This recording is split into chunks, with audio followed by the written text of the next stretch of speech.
Everyone, আসসালামু আলাইকুম। আজকে খুব সহজ একটা রেসিপি শেয়ার করব, আর সেটা হচ্ছে ডাটা দিয়ে রুই মাছ। তো আমি ডাটাগুলোকে এভাবে বেছে ভালোভাবে ধুয়ে নিয়েছি। এবার আমি মাছগুলো ভেজে নিলাম। মাছগুলো ভাজার পর দিয়ে দিচ্ছি একটা প্যানে তেল আর পেঁয়াজ কুচি দিয়ে এগুলোকে একটু ভেজে নিচ্ছি। ভাজা হয়ে আসলে দিয়ে দিলাম 1.5 চামচ রসুন বাটা, 1 চামচ আদা বাটা, 1 চামচ জিরা বাটা, পরিমাণ মতো লবণ, হলুদ আর মরিচ দিয়েছি। এবার আমি এগুলোকে একটু ভেজে নিচ্ছি। এবার অল্প পরিমাণে পানি দিয়ে দিচ্ছি, মশলাটাকে একটু কষিয়ে নেব।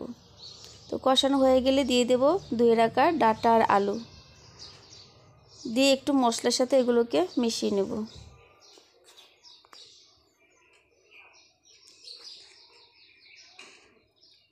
তো মিশানো হয়ে গিয়েছে, এখন আমি একটু ঢাকনা দিয়েছি। তো ঢাকনা খুলে একটু পরপর একটু নেড়ে চেড়ে দিচ্ছি। মশলার সাথে এটাকে একটু ভালোভাবে ভেজে নেব।